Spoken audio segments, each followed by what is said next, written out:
Friends, welcome to another episode of Insecurity Project podcast. Today I'm with Australian business author royalty, Andrew Griffith. And I mean that sincerely. This guy's the real deal. And that's a rare thing in a sea of wannabes and tryhards.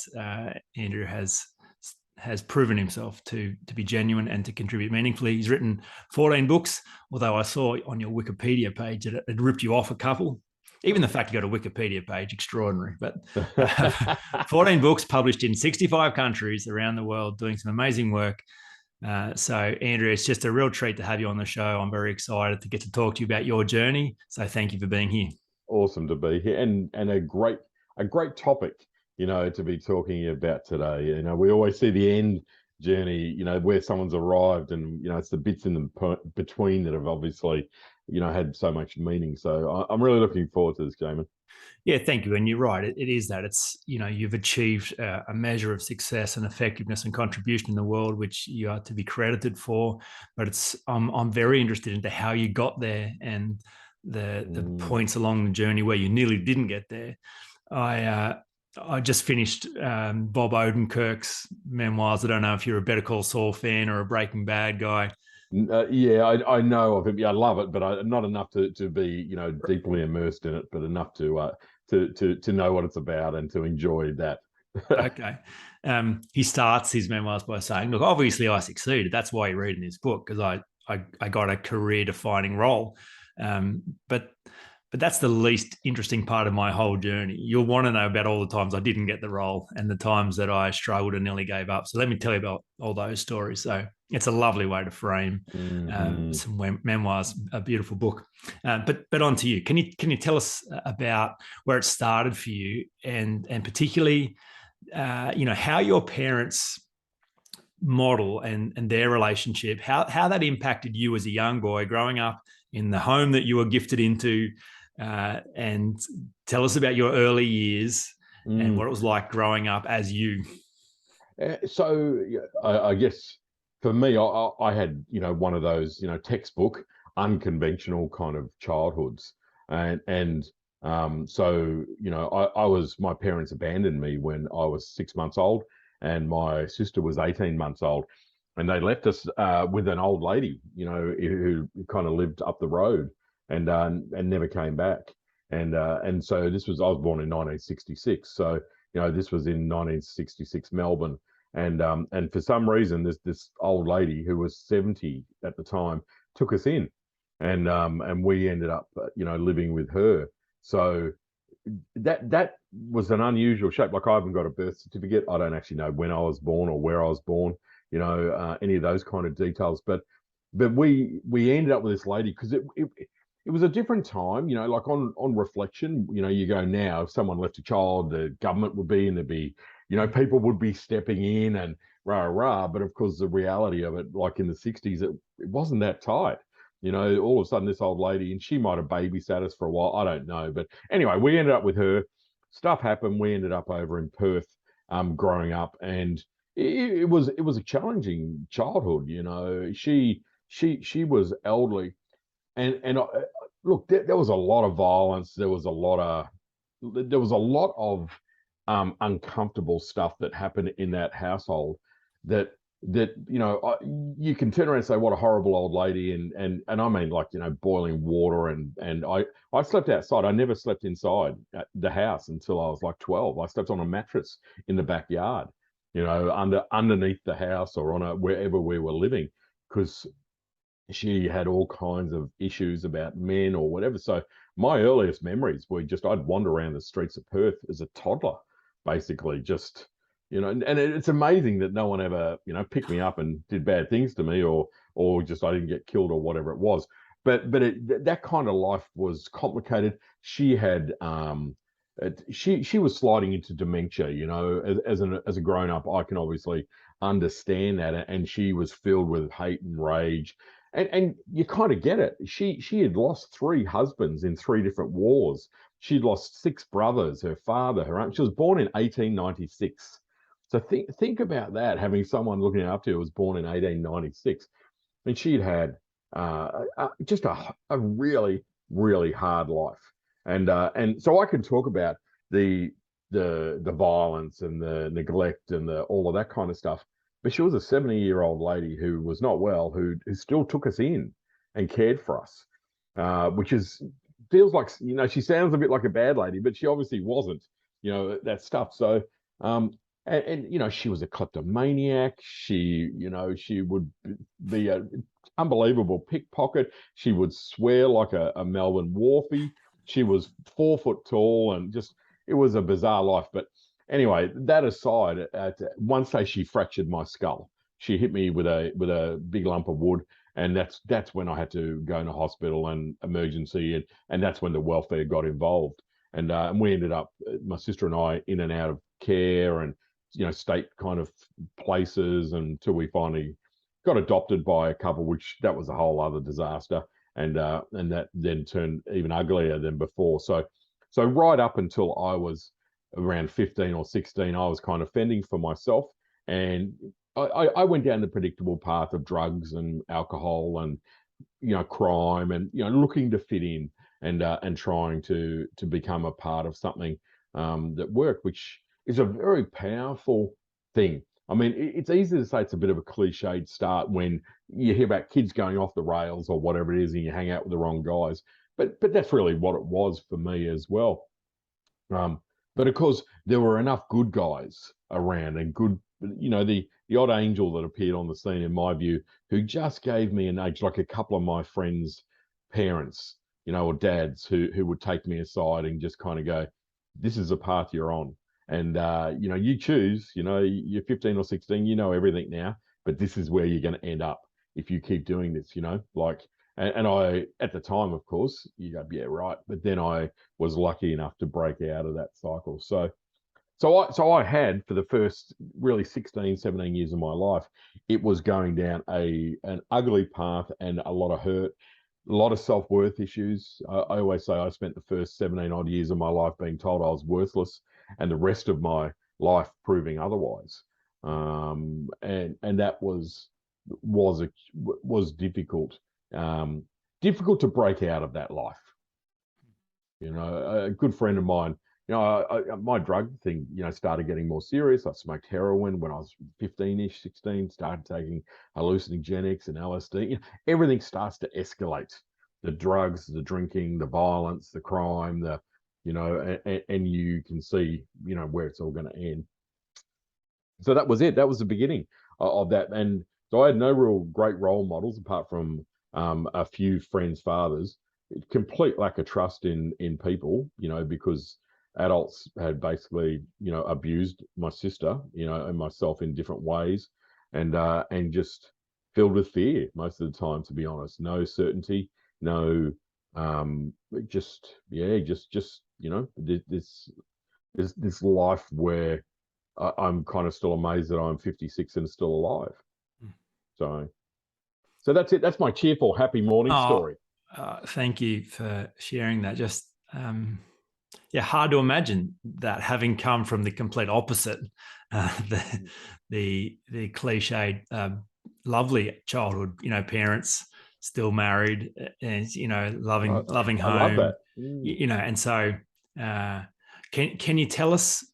Can you tell us more about some of the change moments along the way? Obviously, the self-esteem issues, the being told you're worthless, the violence of your world, the precarious nature of your existence. I mean, so many opportunities not to be here today, not to even be alive, let alone to be successful. So, can you pinpoint a few of the key experiences along the way that kind of turned your life around? And absolutely. And just one thing I'll say, like when I'm speaking at an event or something, and I share a bit about my background, I have people that come from a really beautiful background, and they apologize to me. Really? They come and say, "I'm so sorry. I had the complete opposite. I had a really beautiful upbringing, and I feel bad." And I go, "My God, that is something to be blessed. It's not it's nothing to feel bad about. It's different circumstances. I don't sit here and go, bloody people that have had loving families. I hate them. It's just a different perspective. Yeah. And life is now. I look through my life in those lenses. Now, one funny example I say to these gentlemen, I in our house, because the old lady who brought me up was nuts. we had a Christmas tree up all year. She never took it down, right? So when I was at school, and if I would catch up with a friend or something like that, I'd go to their house, and it might be, I don't know, June or whenever, and I'd go and go, "Where's your Christmas tree?" And they'll go, "Well, we've only put it up at Christmas." And I'd give them a hug, going, "Oh, don't worry, it'll get better." It's like it's all a matter of perspective. Yeah. But the biggest of turning points for me, which really I'm not a religious guy, but I certainly would like to think I'm spiritual. That line that many of us use these days. It was a Friday afternoon. I remember it very vividly. I was just couch surfing, staying at a friend's place, which was where my group of mates kind of hung out. And I was going to get picked up that night, and we are about to go out on the town and run amok, do the stuff that we would do most nights of the week.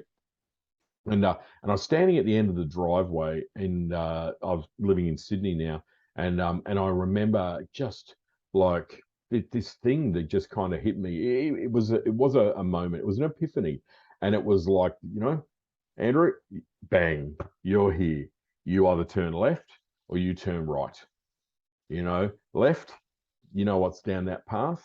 Right is full of unknown and uncertainty and possibility and all the rest of it. And I had to make a decision, and I had never felt anything so strongly in my life. And it was an epiphany. It was the sunshine coming through the cloud and hitting me. It was a very emotive moment, and I've had a few of those in my life. And I literally went back inside the house, grabbed my stuff, and hitchhiked to Townsville to just get away from where I was and start a new kind of life, just head north.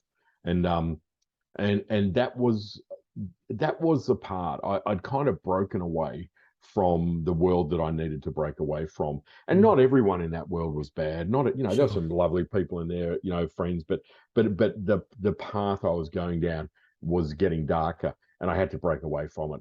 And so I went to Townsville. I'd somehow finished my high school certificate. I went to uni for a little while, but that didn't really work out.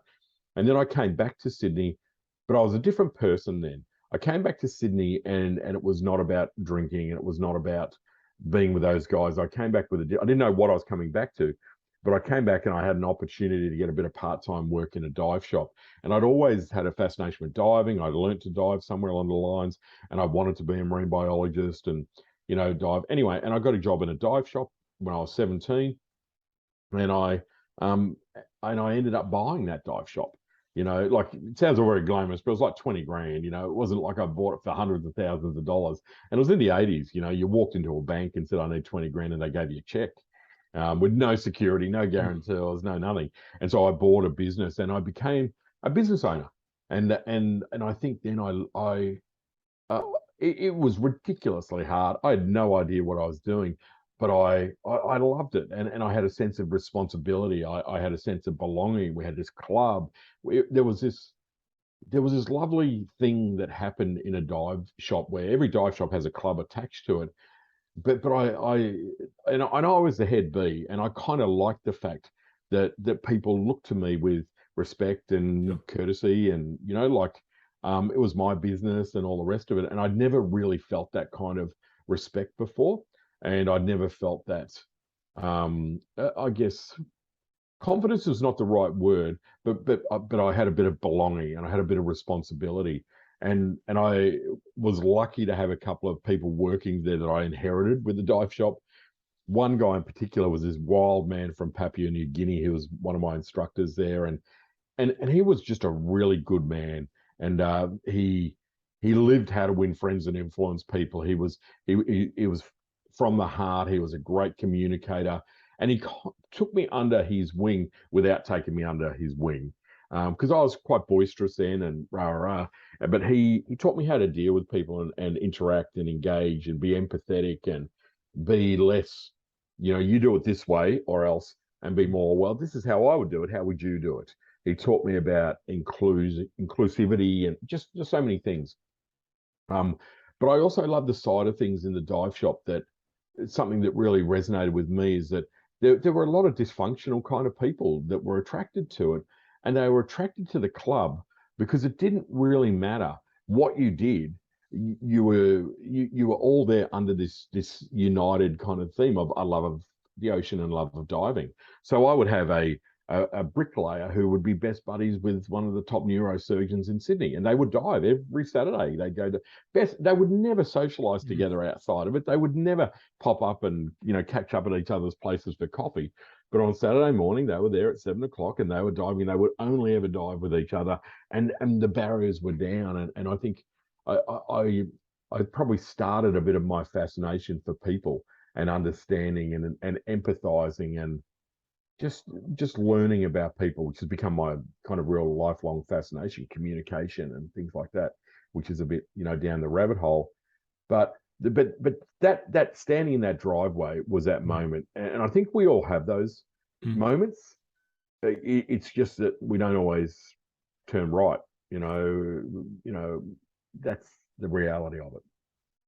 We could go down all kinds of rabbit holes in inquiry into an extraordinary life and so many things. The thing I'm most interested in is how you resolve the existential angst around the upbringing. So where you started, obviously, you might be able to tell me who said this, but the old adage, wherever you go, there you are. So, even though you found your way to Townsville and were able to kind of reinvent yourself and then come back to Sydney a different person, obviously the nature of where you started and the impact on your self-esteem and being told you're so worthless. Like I'm fascinated by how you dealt with that. Do you feel like you kind of separated yourself from that person and became someone different and just put that version of you away and have locked it away? Or have you found a way to reconcile your upbringing and where you started in a way that feels like it's healed? That's What do you think about that?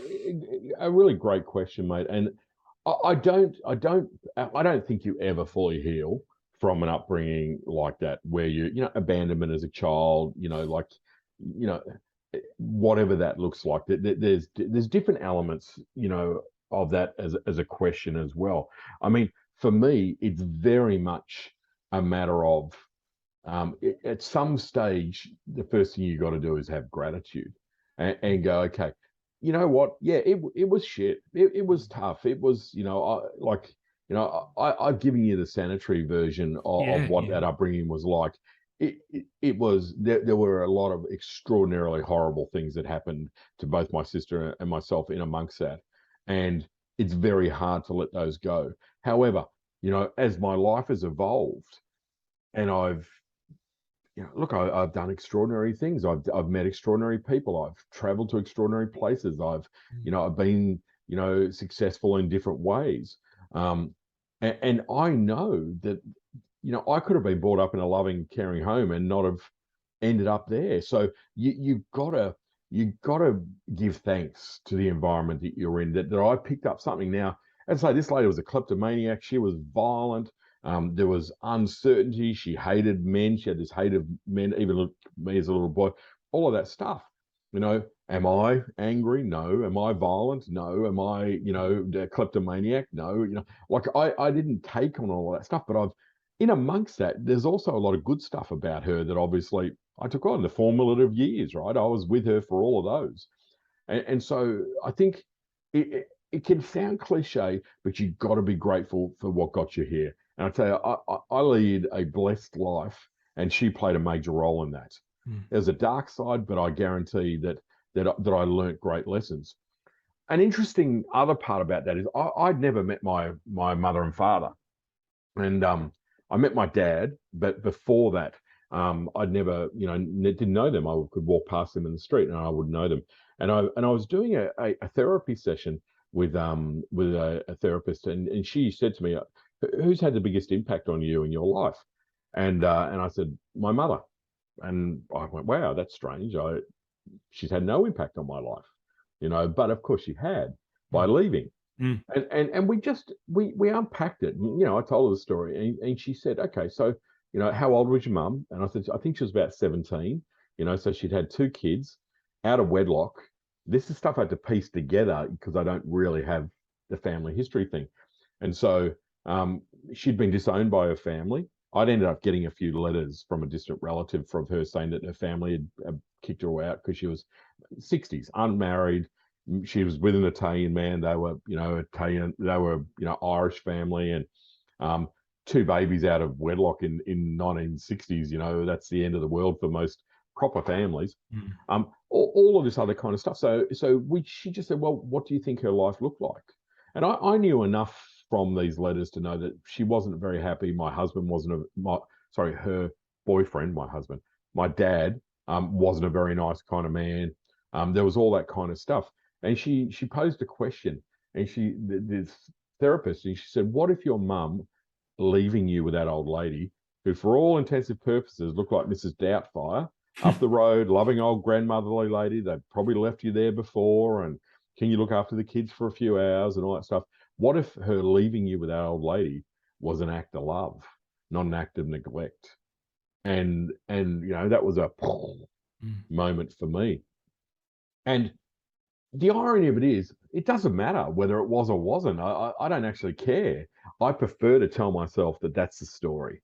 What she did was an act of love, and that was extraordinarily powerful for me. That was a really big moment. Like, I have nothing but love towards my mother, and I hope I get to meet her one day. I guess, she'd be 74 or something, not that old, and I hope that I do get to meet her one day, and maybe I will. I'm pretty easy to find though, so I think if she wanted to track me down, she could.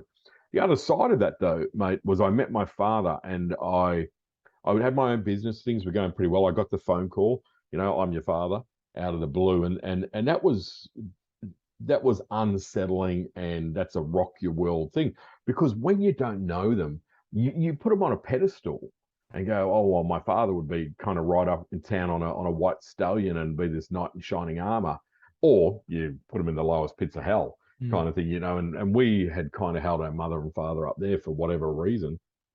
And anyway, I met my father, and I was in my 20s, and it wasn't a good encounter. He was an alcoholic. We picked him up at the airport, and leaving the airport, he'd asked for money and asked to stop at the next bottle shop. It's like a 9 o'clock flight, and it's like, seriously. And then so he was there for a week, and it's your father. You feel this obligation to be, I don't know, to be his son. And I was doing great. I didn't really need a father figure in my life, but my sister really wanted him, to be around, and he ignored her basically. He was only interested in me, and that was probably his biggest mistake. But then he went home, and I started getting these 3 o'clock in the morning phone calls of, oh, I love you, and I just said, I just had to ring him one day in amongst all that, say, listen, I don't even know if I like you yet, right? But I tell you what, the last thing I need in my life is a drunken father. So choice is yours. Never ever ring me again unless you're sober. And I never heard from him again. So, I don't know if he's dead or alive. And I have no negative feeling about that. I have no guilt, no, oh my God, he's your father, and I don't know whether that's callous, whether that's whatever it is, but for me, being a father takes a lot more than donating sperm. So obviously our relationship didn't mean enough for him to stop drinking, is probably what I interpret that, or he didn't have the strength, or whatever that he needed. So kind of three different scenarios there, right? When you think about it, three different outcomes. I don't know whether you've read much of Freud or understood a lot of enough to be dangerous, Sure, yeah. I'm a big Jordan Peterson fan. I think he's a very intelligent guy, and I've found a way into Freud through Peterson. His summary, I think he takes some really sometimes complex and easily misunderstood distinctions from Freud and summarizes them. And one of them that I found particularly useful is Freud's distinction that the greatest human challenge is to break free from the nest, and most people never will. And there are great forces at work that prevent that, both from the parent and the child. And all dysfunction comes from staying too long within the nest.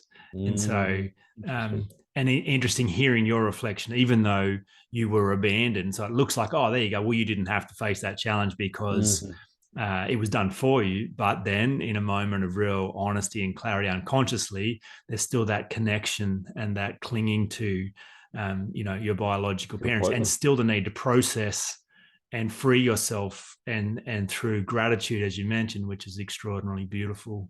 But yeah, you've Mm, obviously done a lot of work around freeing yourself and to become your own person, and then go on. You don't strike me as someone who has bitterness, or who is full of reactionary energy to kind of prove yourself because of where you started.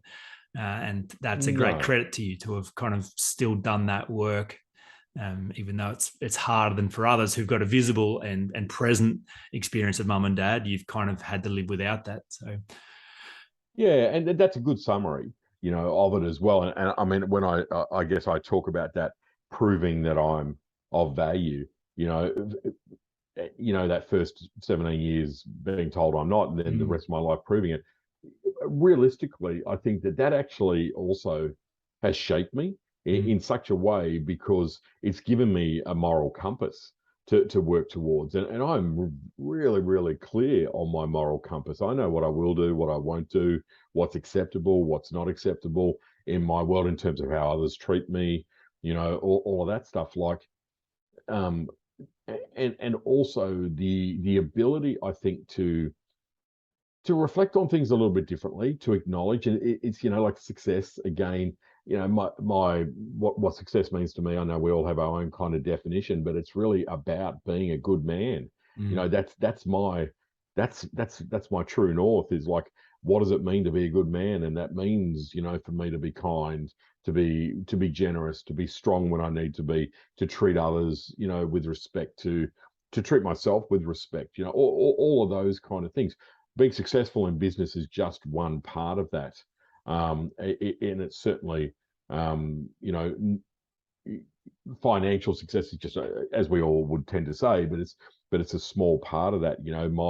My own my own moral compass each week is on a Friday at 10 o'clock, when I ask myself, how am I a better man this week than I was the same time last week? mm, And I think that a lot of that for me, after a while, look, it's like, you write a book, and I wrote my first book, and I was amazed anyone read it. I didn't think anyone would read it, so there was absolutely no pressure, because I honestly thought no one would read it. And then when it got published by a real publisher as such, I thought, God, these guys, like, they've wasted their money, And then of course it sold really well, and they say, do another one. I'm going, seriously, So the success kind of starts to come along, and you get a certain, um, I guess, a confidence kind of comes from being able to do something often more than once, where it's not like, well, that was a fluke. mhm. My second book sold really well. My third book, fourth book, they all became bestsellers, and it's like, wow, how did that all happen? You get their confidence, and I think a lot of that also then comes from how you think a bit about situations. And you're right, I am not driven by, I'm going to freaking prove you all Mm, wrong. mm, That's I'm not driven from behind by that. I'm actually pulled forward by my wanting to live up to my own value set, and to be that. I want to die. The best attribute people say to me is, he was a good man. That one line is what's important to me, without a doubt. Amazing. Thank you for that distinction. So your latest book, someone has to be the most expensive. I'd love to explore the philosophy behind that for a moment, Yeah, but I sure. imagine that in order to be the most expensive, there has to be a high level of personal security, because if you don't understand your own value, how in the world is anyone else supposed to reflect that back to you? And so, Yeah, so great point. what's your philosophy on the importance of operating from a place of great personal security? Yeah, and I think that in research, in this book I've been researching for 20 years, like, I learned this lesson when I had, well, longer, when I had my dive shop 40 years ago, that being cheap, and being the cheapest, and running a scarcity based, kind of business, you are constantly in a place of uncertainty, and Mm, constantly in a place of insecurity, because there's always someone who's going to come along and do it cheaper. It's just, yeah. that's the nature of the beast, cheaper and somehow better, in whatever it might be. And I had a major transformation in my business, where I went from being the cheapest to the most expensive, through a fortuitous encounter with someone. And again, my life is one long story, right? And I looked at that and went, wow, my entire business changed. And that started a fascination for me, because I saw that what changed the most when I went from being the cheapest to the most expensive was actually what changed in my head.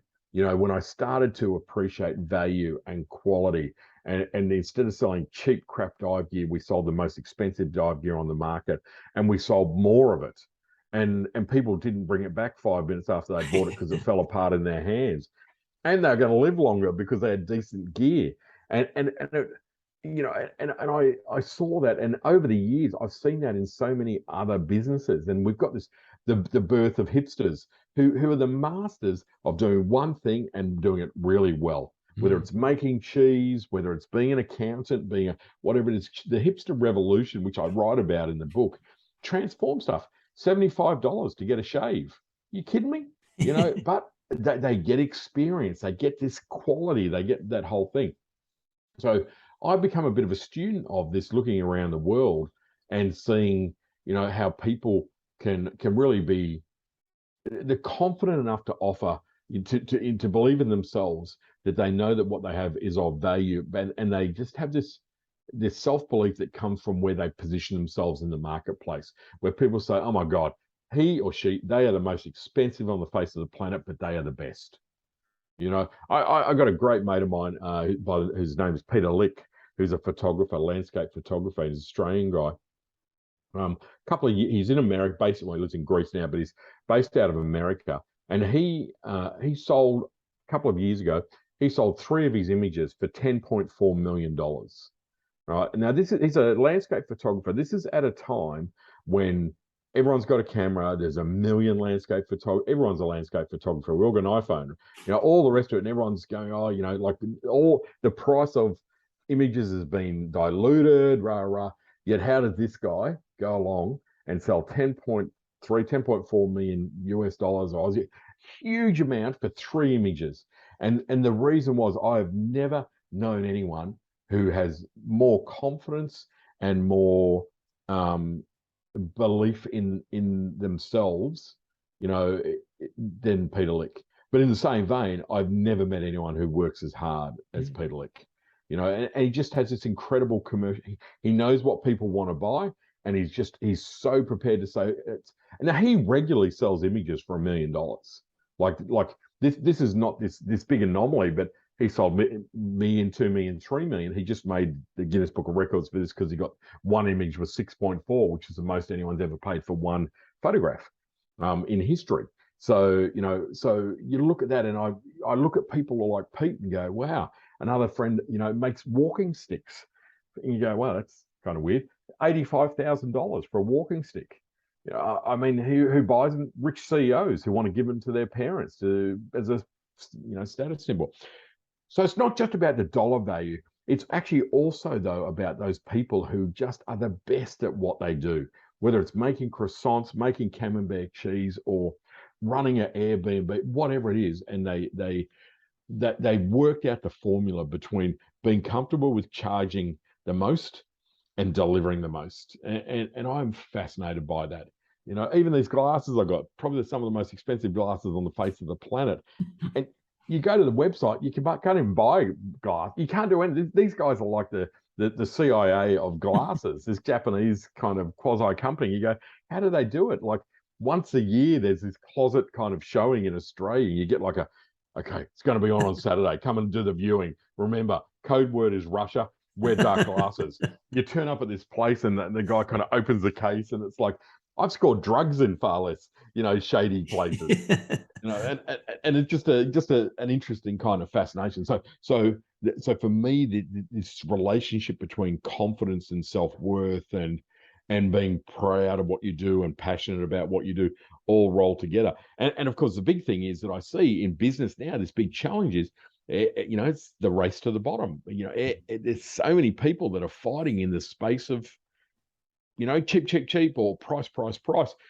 The most expensive space is uncluttered because most people aren't actually brave enough to play in that space because they lack the confidence. Well, of course, plenty of people are great at what they do, but then feel undermined by their own fear of being found out, the imposter syndrome. Completely. What if someone exposes me? So so that security, confidence to go, okay, I own my own value, so then I'm able to stand up and demand what I'm worth.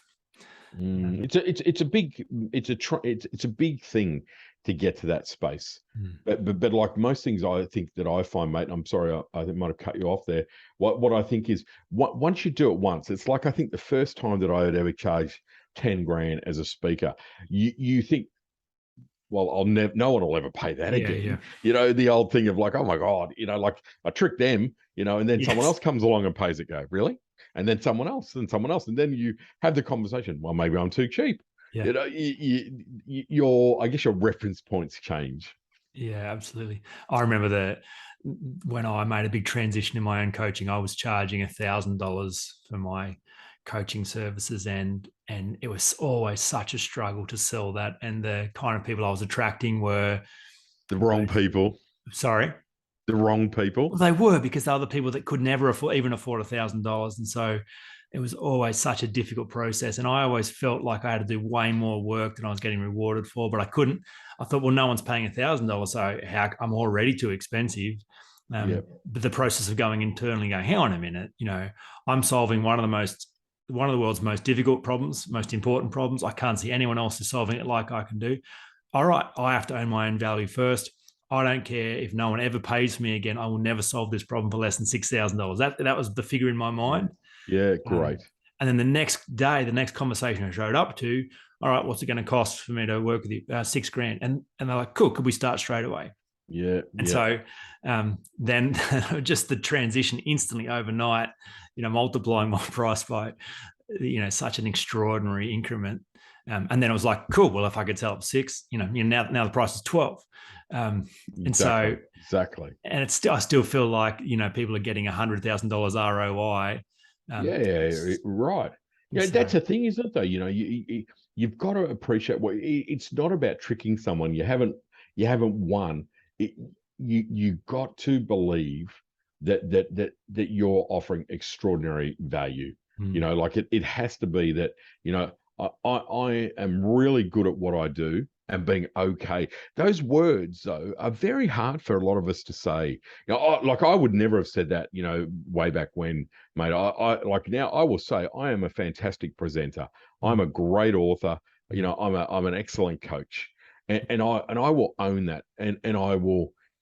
But there was a time, there's no way I could have said those words, and certainly not have you believe it as a prospective client. Like I could. Yeah, I'm a really good speaker. It's like there'll be others that are a lot better than me. But if there's no one else, you can you got to own it and believe it. And I think that's when there's enough evidence that comes in that we do that. Like one of my simplest of things that I've done all my life is have a success board, and we're literally on January 1st. I have a like a board at home, and I wipe it all clean. And then from that time on, I just post-it note all of or write on there. It's a mess, but it's every success. And it's not just financial. It's like, lost 5 kilos or went to, Las Vegas for a trip, whatever it is, they're all my successes. And at the end of the year, I kind of put them onto a sheet. This is my successes, because we forget 90% of the things that we did during the year that were successful for us. We remember the biggies, that one big contract or this, but excuse me, but not all the others. And those days when my confidence is lacking, or I'm a bit shaky ground, or whatever it is, I look over at my success board and go, holy crap, that's what an amazing. I forgot about that interview with James. I forgot about this. I forgot about that. And I've kept all of my success boards for the last 20 years, like just the lists. And so there's enough evidence to tell me that I'm a good writer, that I'm a great writer. There's enough evidence to say that I'm a great speaker, because I've done hundreds of speaking jobs in 25 countries around the world. There's enough evidence to get there. And then that the little voices are dulled when the little voice can say, well, you're not a very good speaker. And you go, well, I beg to differ. Like, or you're not a very good writer, or you're, unsuccessful as an author because you haven't sold enough books like J.K. Rowling. And, and you kind of go, well, but I've got 14 books that have been sold in 65 countries. Like there's enough. Even more importantly is I've got thousands of emails from people, and letters and cards, and thousands upon thousands of these from people saying, "Oh my God, your book changed my life. You're this." So collecting the evidence along the way of the success, I think, is really important, because I think that we do forget. We forget the stuff, and our human nature can be that we focus on what we didn't achieve and all the Yeah, rest of of it as course. well. Yeah. Amazing. So, as an author, I'm sure you read a lot of other people's books as well. Have there been key books along the way that have been particularly useful to you that you go back to, specifically around this internal work, this confidence piece, this understanding, owning your own value and worth? Anything that stands out to you? I read a huge amount, and I have over the years, sometimes more than others. But if I'm really honest, the book that changed so much for me was given to me by that guy I told you about from the dive shop, and he gave me How to Win Friends and Influence People, way back then. And again, there are far more complex books out there, but I read that book every year at Christmas. I've read it 40 odd times now, and every time I read it, there's something that I pick up on that I, haven't got. And for me, a big part of my success has been my ability to connect and engage with people. I put a lot of time and effort into communicating with people and I turn up. I'm always fully present. I know I treat people, whoever I'm dealing with respect. I learned a lot. That and that book really started my personal growth journey and my professional development. It taught me about that whatever I want to achieve in life, I know that the best way forward for me to do it is to be better at communicating and connecting and engaging. So the whole thing, as much as I hate the title of that book, it sounds so controlling. It was pivotal for me, on that. And again, I've read so many books. There's so many there, but that's the one that I keep going back to every Christmas. I read that and I watch What a Wonderful Life with Jimmy Stewart. Like that's that whole thing, what the world looked like if you weren't there, and that appreciation.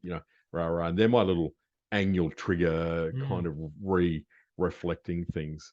And a big part about this, I know it's not about reading books, but it's just, I'm very, very tight about who's in my world. I'm very, very, I don't have anyone negative in my world. I don't, to be honest, I don't kind of let them in. I protect myself from negative stuff very tightly, and I have done that all my life. And sometimes people can say I can be a bit aloof or a bit, hard to get through to, but that's the kind of barrier, I guess, that I put up, in some respects, to just, to make sure that I stay the best version of myself. Amazing. Thank you so much for your time today. Thank you for sharing so honestly and openly about your journey. Thank you for being who you are and the work you're doing in the world. Where is the best place for people to find you and to dive into your work if they haven't come across you before now? Just andrewgriffiths.com. That's the easiest place. All Rosalie there. Connect with me on social if you want to. Facebook, Insta, LinkedIn, all those kind of things, by all means. And mate, it's been a lovely conversation for me to have as well. I like talking about this stuff, James, and I to me, this is what success is about. It is battling, winning the battle, but taking like getting the demons out of your life, and just, I don't know, like that, just being that good person. It sounds so simple and all the rest of it, but I don't know. They're conversations that I love having. And for me, as a business coach and speaker, most of what I do is personal development as well, right? Because I know that if you want to be, you want a better business, become a better person. Like whatever that looks like, and it's a lifetime kind of task. I do it 1 week at a time, and some weeks I'm not a better person than I was the week before, but I'm kind of keep heading in that right direction. And that's probably my biggest message for people is, you don't wake up and be the best version of yourself. It's, it's a pathway to get there, but you get a little bit closer every day, and lots of things change in your world the more you can kind of live that true, kind of true existence, I think. Thank you for a lovely conversation. We'll leave it there. Thank you, mate. Great to chat to you. Thank you. Awesome, mate.